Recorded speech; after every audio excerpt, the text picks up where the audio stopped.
موږ ته دا هم ښوول سوي چې رضایت مهم دی او همدارنګه دا چې د مخالفت کولو جرأت او عقلي دلایل هم باید موجود وي او برعکس د بل نظر زغمل هم ډیر ارزښت لري. هغه کسان او میلمانه چې دلته حاضر دي موږ د هغو څخه ځینې پوښتنې اخلو او هڅه به وکړو چې دا بحث د شاوخوا 30 دقیقو په موده کې مخته یوسو. دا 30 دقیقې د دغو پوښتنو لپاره ځانګړي دي چې تاسو یې کوئ او په همدې ډول به زموږ 2 ساعته بحث بشپړ سي. دلته 2 یا 3 بنسټیزې خبرې دي چې موږ باید پرې پوه سو. موږ باید ډېر احتیاط وکړو په ځانګړي ډول د هر ډول شعاري خبرو او احساساتي نارو څخه. لازمه نه ده چې موږ پکښې ګډون وکړو ځکه هیڅ شور او بېنظمي نشته. ټوله نړۍ دا هر څه تر نظر لاندې ویني او ګوري یې. که څوک غواړي وګوري او قضاوت وکړي نو باید خپل وقار، طرز او دریځ وساتي.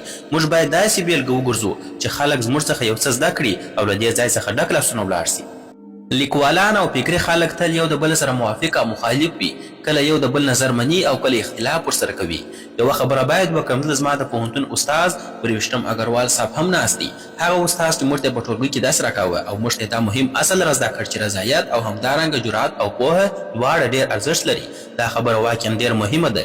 دوهمه خبره دا ده، دا بحث د هیڅ یو ځانګړي دین په اړه نه دی. په دې کې هیڅ اختلاف نشته او دا باید ټولو ته روښانه وي. دا بحث نه د کوم دین د ستاینې لپاره دی او نه هم د دین د سپکاوي لپاره. نو که څوک دلته د همدې نیت سره راغلي وي، زه غواړم هغوی ته ډاډ ورکړم چې تش لاسونه به له دې ځای څخه ستانه سي. په دې بحث کې د دیني نښو او سمبولونو ډېر استعمال سوی دی او د دې 2 کسانو په اړه هم خبرې کوو. اوس تاسو هغوی جدي ونیسئ. خو دا دواړه ډېر ښه خلک دي. موږ پرون ماښام د شای لپاره سره ناست وو، ډېر خندونکي حالت او مجلس وو. د دوی ترمنځ دا هم وسول چې عکس واخیستل سو. همدارنګه د عکس اوس په انټرنیټ کې لاس په لاس کیږي. همدا خبره د خلکو ترمنځ ګرمه سوې ده. دا دواړه کسانو د یو ارام، متوازن او سوکاله بحث لپاره موافقه وکړله. د ټویټر خبرې یوازې د ټویټر پرې محدود دي، که څه هم ایلن ماسک اوس دې ته ایکس وایي. اوس زه غواړم دا بحث له دې علماو او پوهانو سره راپیل کړم. که څه هم دوی پیژندنې ته اړتیا نه لري، خو بیا هم د ژورنالیزم د اصولو له پلوه پیژندنه ضروري ده. زموږ سره مفتي شمعل ندوي صاحب موجود دی. یو اسلامي عالم او علمي شخصیت دی. له کلکتې سره تړاو لري. هغه د واهن فاونډیشن بنسټ ایښودونکی دی. د لکنو ښار اوسېدونکی دی او د معتبرو دیني مدرسو له ډلې څخه د دارالعلوم له دولة العلماء څخه فارغه سوی دی. هغه ټولنیزې زده کړې هم کړي دي. په ټولنیزو رسنیو کې فعاله ونډه لري. په عامو فورمونو کې تدریس کوي، فکري بحثونه کوي. او زموږ سره بل جاوید اختر صاحب دی. جاوید اختر صاحب یو نامتو شاعر لیکونکی، سندره ویونکی او نثر لیکونکی دی. د فلمونو لپاره مکالمې هم لیکي او ګڼ مشهورې سندرې هم لیکلي دي. تر دې هاخوا هغه د علمي تفکر، عقلانیت او د الحاد ښکاره بیلګه دی چې د الحاد په اړه پراخ نظر لري. ښاغلو، د ټولو دا پوښتنه چې آیا خدای سته، هر څوک هڅه کوي جواب یې پخپله پیدا کړي. ځینې خلک د هغه په ذریعې پسې ګرځي چې ورته د خدای ذره وایي او ځینې په نورو کشفیاتو پسې ګرځي. دا پوښتنه هڅه کوي دا تشریح کړي چې کائنات څنګه د مادې بڼه خپله کړې، د پیدایښت او وخت څخه مخکې څه وه او د عقل او دماغ کشفیات پکښې څه دي، د طبیعت په بهیر کې څنګه دا واده کوي. زه هیله لرم چې نن به موږ دا بنسټیز اصول زده کړو او خپلو پوښتنو ته به ځوابونه پیدا کړو. د لومړي کس ته بلنه کوم چې سټیج ته راسي. مفتي شمعل ندوي صاحب، مهرباني وکړئ راسي.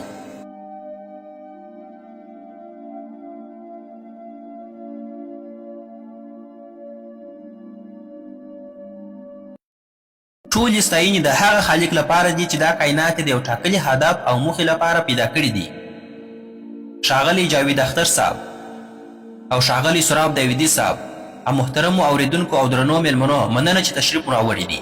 د نن ورځ مباحثه ځکه مهمه ده چې د خدای پښتون موضوع باندې ده او په دې موضوع به موږ او تاسو خبرې کوو. دا داسې یوه موضوع ده چې د هغې لپاره بېلابېل معیارونه شتون لري چې په هغه باندې باید بحث وسي. او د بحث د پیل څخه مخکې دا ډېر ضروري ده چې موږ دا روښانه کړو چې نن به په دې موضوع کې کوم معیار سم ګڼل کیږي او کوم معیار به ناسم ګڼل کیږي. لومړی معیار چې زما په آن زه تاسو ته وایم هغه ساینس دی چې جاوید اختر صاحب هم دې موضوع ته په ډېرې چټکۍ سره مراجعه وکړي او جاوید اختر صاحب ساینس موږ مخ ته ډېر ژر کښېږدي. حال دا چې ساینس په حقیقت کې د خدای د شتون د مستقیم ثبوت یا د هغه د انکار لپاره معیار نسي کېدلی. د دې معیار ساینس نسي کېدلی. دا ولې؟ دا خبره زه نه درته کوم بلکې د ساینس متخصصین دا خبره کوي. د ساینس ملي اکاډمي وایي ساینس هغه لارې او وسایل نه لري چې د خدای شتون ثابت یا رد کړي. دا پروسې او وسایل ساینس نه لري ځکه ساینس په تجربوي شواهدو ولاړ دی. د تجربوي شواهدو سره تړاو لري او تجربوي شواهد زموږ د طبیعي او فزیکي نړۍ سره اړه لري. حال دا چې خدای غیر فزیکي او ما فوق الطبیعت حقیقت دی، نو غیر فزیکي حقیقت د هغه وسیلې په واسطه نسي ازمویل کېدلی چې یوازې د فزیکي حقیقت د پلټنې لپاره کارول کیږي، نو د غیر فزیکي لپاره نسي کارول کېدلی. له همدې امله په نننۍ مناظره کې به د خدای د شتون د ثابتولو یا ردولو لپاره له علمي شواهدو کار وانخیستل سي، او نه به هم علمي شواهد او نه هم ساینسي شواهد ومنل سي. دوهم معیار کېدای سي وحی وي، یعنې دا چې د وحی له لارې دا ثابته کړو چې آیا خدای سته که نسته، خو دا معیار به هم نه منل کیږي. دا ولې؟ ځکه چې وحی زما له نظره د پوهې یوه معتبره سرچینه ده، خو زموږ د محترم جاوید اختر صاحب له نظره دا د پوهې معتبره سرچینه نه ده، هغه یې نه مني. نو له همدې امله به نن زه په دې مناظره کې د هیڅ دیني کتاب یا مذهبي کتاب څخه هیڅ یو متن وړاندې نه کړم تر څو هغه د جاوید اختر صاحب لپاره د منلو وړ نه وي. نو هیڅکله به داسې مذهبي څه وړاندې نه کړم چې د جاوید اختر صاحب لپاره د منلو وړ نه وي. دریم معیار چې کېدای سي مطرح سي هغه مشاهده ده، یعنې یو څوک ماته ووایي خدای موږ ته وښایاست، که خدای سته نو هغه ماته ښکاره کړه، یا دا چې د خدای د شتون لپاره تجربوي شواهد موږ ته وړاندې کړه. دا د ناسمو او غلطو وسایلو کارول دي، دا په حقیقت کې د ناسمې وسیلې کارول دي. دا داسې ده لکه جاوید اختر صاحب چې له ما څخه وغواړي مفتي صاحب د فلزي شي څخه ماته پلاستیک جوړ کړه، د دغه فلزي شي څخه ماته پلاستیک جوړ کړه چې په اصل کې پلاستیک د فلزي شي څخه لاسته نه دی راغلی.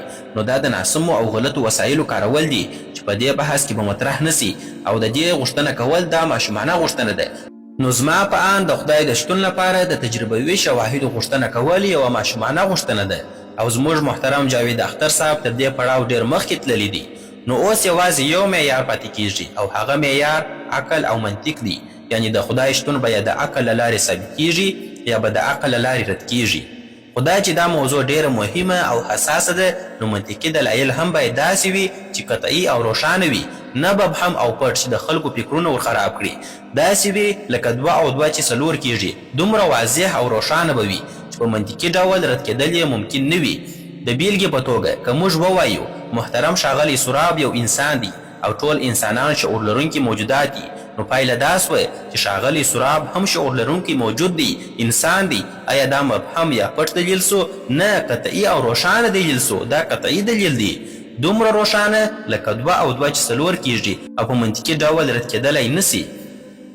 نو که نن زموږ جاوید اختر صاحب د خدای د شتون په اړه داسې کوم عقلي او منطقي دلایل وړاندې کړل چې قطعي وي، روښانه وي، نو زه دلته اعلان کوم چې زه به خامخا هغه دلیل ومنم او زه به پر هغه غور وکړم. خو له دې سره دا وړاندوینه هم کوم چې داسې هیڅ کوم قطعي دلیل هیڅوک نسي وړاندې کولی چې د خدای شتون نه ثابت کړي.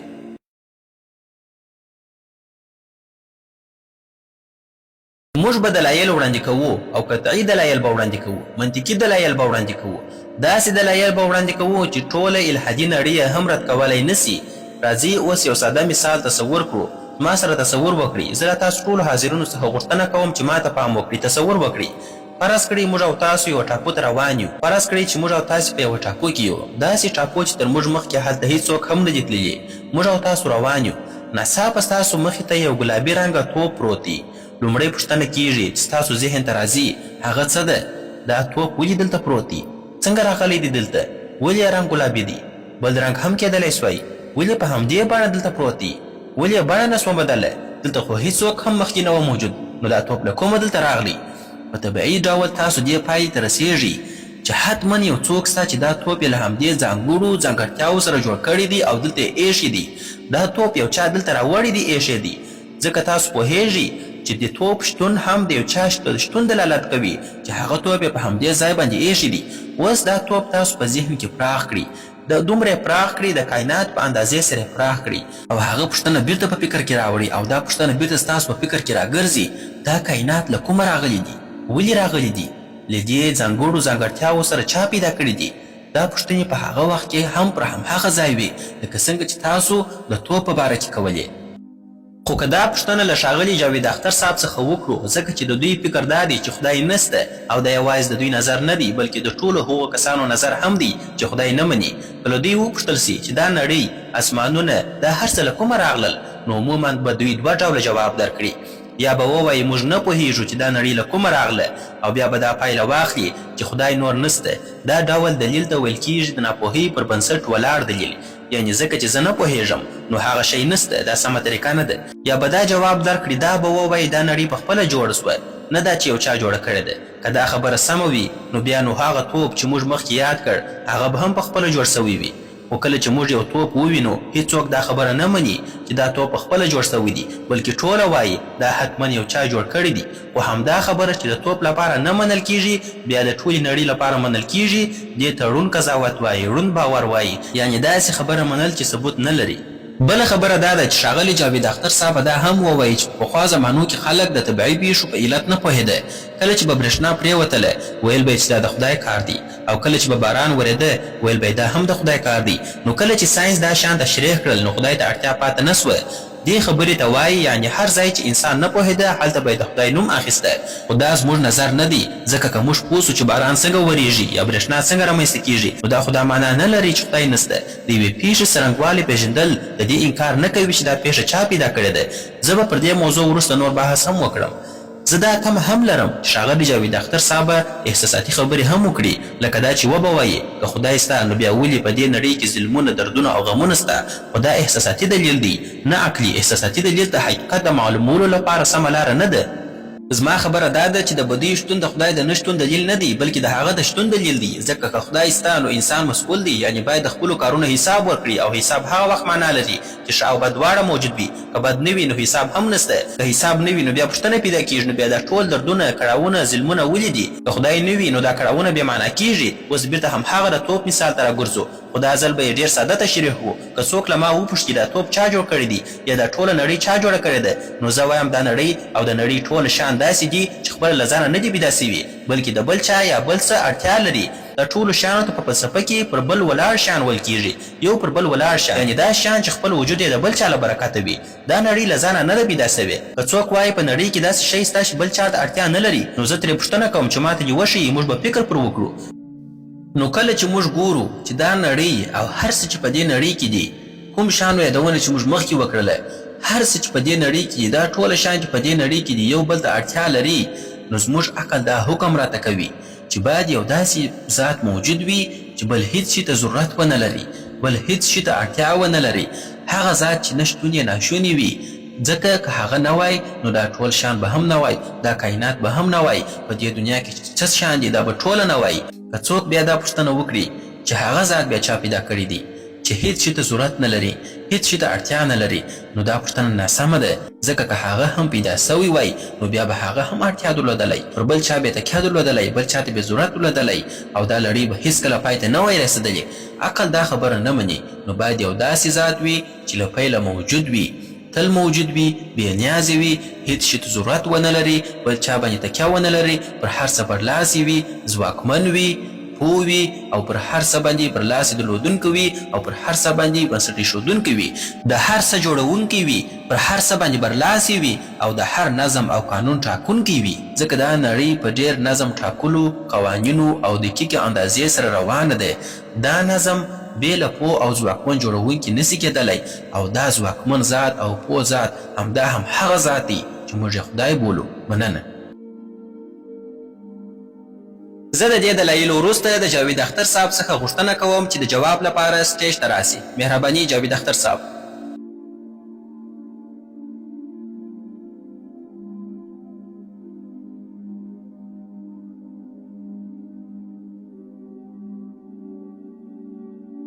لومړی زه غواړم مفتي صاحب ته یوه خبره وکړم. زما د ساینس په اړه پوهه ډېره کمه ده، نو د هغې په اړه اندېښنه مه کوه، خو لږ عام عقل خو لرم. د خدای د تصور خبره کومه نوې خبره نه ده. دا له ډېره پخوا وختونو راهیسې د انسان په ذهن کې موجوده ده. ځینې دینونه 3000 یا 4000 کاله عمر لري، خو انسان له لسګونو زرو کلونو راهیسې ژوند کوي. انسان هغه مخلوق دی چې موږ یې نن یعنې اوسني انسانان بولو، یعنې همدا ننني انسانان، نه بل ډول. انسان تل د ژوند په اوږدو کې د یو ډول عقیدې یا دین لرونکی پاتې سوی دی. دا دینونه د ناپوه خلکو نه وه، دا دینونه د هغو قومونه وه چې ډېر پوه او هوښیار خلک یې درلودل. د یونان خلک وه چې ستر فیلسوفان یې درلودل، د مصر خلک وه چې لوی هرمونه یې جوړ کړل، د روم خلک وه چې لوی ښارونه، ودانۍ، د خلکو مشورتي مجلسونه او د ولسواکۍ لومړني اصول یې جوړ کړل. که څه هم د هغوی ولسواکي پوره نه وه، خو بیا هم واک یې درلودی. دغو خلکو خپل خدایان درلودل، او پر هغو یې هغومره باور درلودی لکه نن چې یو دیني انسان یې پر خپل خدای لري. د عیسویت له راتګ څخه مخکې په اروپا کې بل مذهب و. هغوی یو خدای درلوده، ښځې یې درلودلې، زامن او لورګان یې درلودلې. خو کله چې نوی دین راغی نو هغه پخوانی خدای او ټول تصور یې له منځه ولاړې. که تاریخ ته وګورو نو وینو چې د خدایانو تصور بدل سوی دی. هغه خلک چې پر پخوانیو خدایانو یې باور درلود ناپوه نه وه، بلکې د خپل وخت ډېر هوښیار او پوه خلک وه. خو پوښتنه دا ده چې نن د هغوی دینونه او خدایان چیرته دي؟ نن چې خلک پر کوم خدای باور لري، له کومه معلومه ده چې څو کاله وروسته به هم همدا باور پاتې وي؟ موږ وینو چې په اروپا کې کلیساوې تشې دي، وخت تېرېږي، فکرونه بدلیږي. اوس راځو د دین اصل ته. هر دین له انسان څخه یو شی غواړي، هغه دا چې بې له دلیله باور وکړي. د بې دلیله باور څه ته وایي؟ د باور او ایمان ترمنځ توپیر دا دی. ما شمالي قطب ځای نه دی لیدلی، خو باور لرم چې ستا. ولې؟ ځکه خلک هلته تللي دي. نقشې سته، دلیل سته.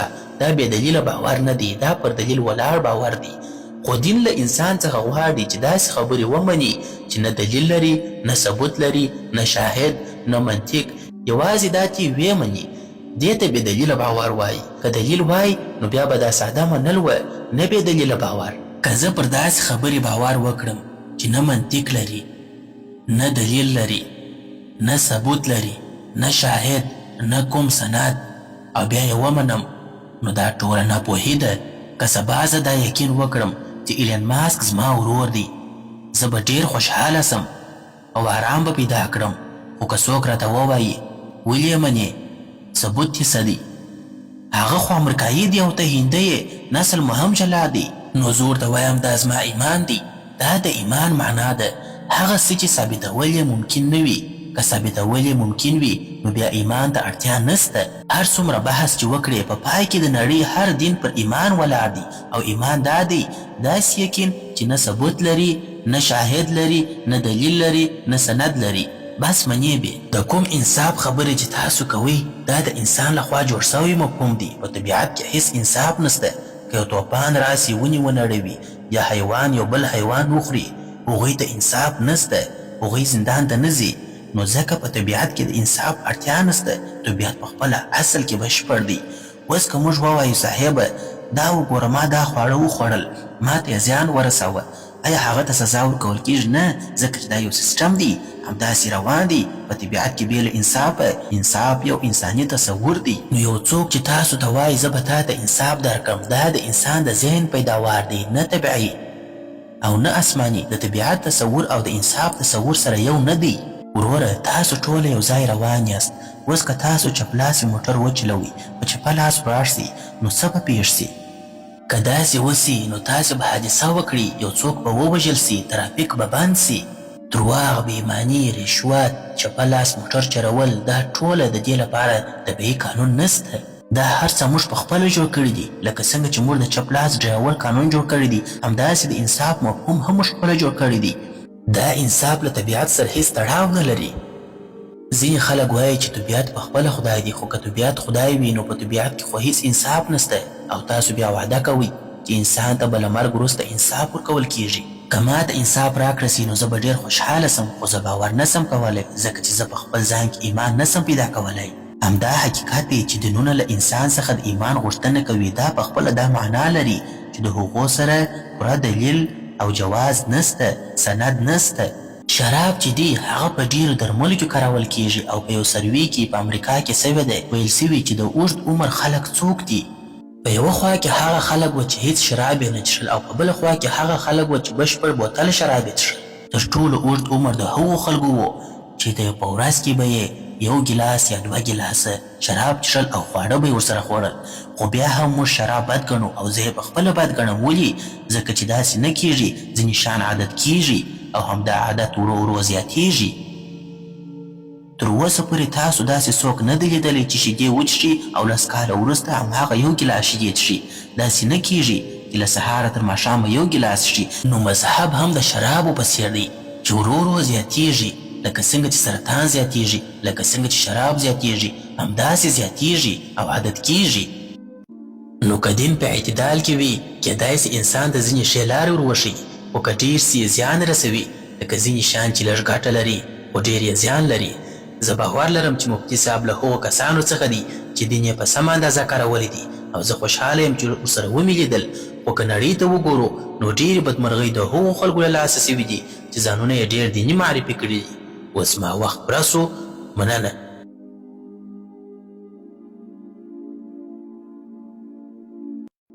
اوس د جاوید اختر صاحب د جواب لپاره مفتي صاحب ته بلنه ورکوو چې سټیج ته راسي. مفتي صاحب تاسو 7 دقیقې وخت لري.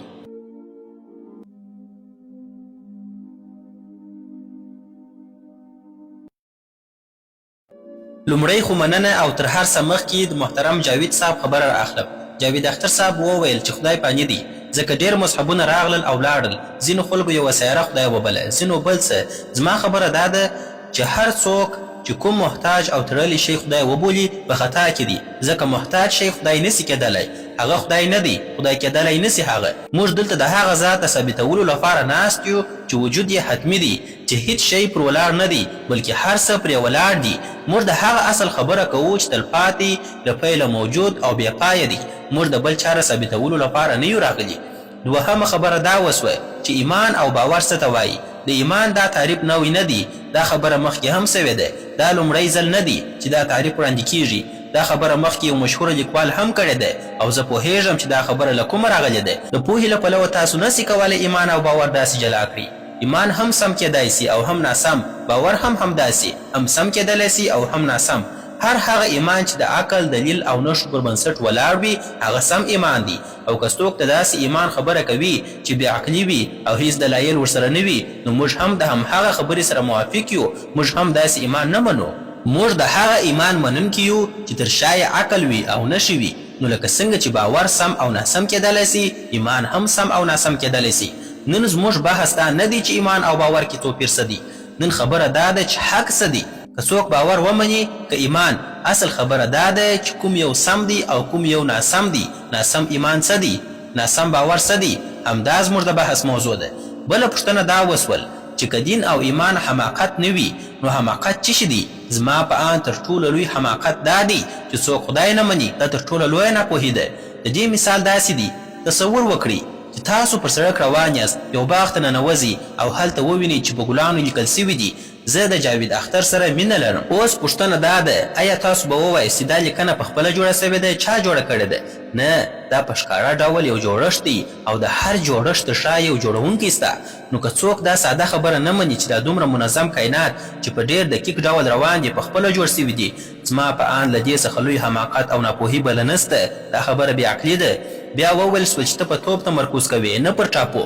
خو زما د توپ مثال همدا د دې لپاره دی چې وښیم ټاپو چا جوړه کړې ده. توپ هم محتاج دی، ټاپو هم محتاج ده.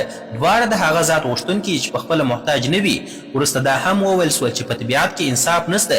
موږ په خپله پرېکړه کوو چې اخلاق څه دي او انصاف څه دي. لکه د ټرافیک قوانین، دا خو خدای نه دي ویلي. دا خبره سمه پرتله نه ده، دا د فکر تېروتنه ده. د ټرافیک مثال د شخصي اخلاقو دی، د عامو او حتمي اخلاقو نه دی. او دا شخصي اخلاق او قانون د خلکو لخوا جوړیږي او انصاف عام او حتمي اصل دی. که څوک وایي چې په طبیعت کې انصاف نسته نو بیا ولې موږ په نړۍ کې دومره هڅه کوو چې انصاف راولو؟ که بې انصافي طبیعي وي نو طبیعت یې همهغسې پاته سي. دا خبره خپله له عقله لیرې ده.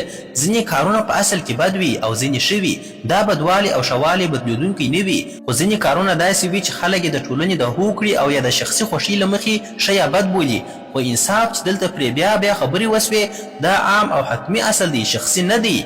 که څوک وایي دا هم د خلکو په خوښه بدلیږي نو زما پوښتنه دا ده که خلک سره هوکړه وکړي چې ظالم سم دی نو آیا ظالم به سم سي؟ وروستۍ خبره دا وسوه لکه شراب چې لږ وڅښل سي نو اغېزې زیاتیږي. همدا حال د دین او مذهب هم دی.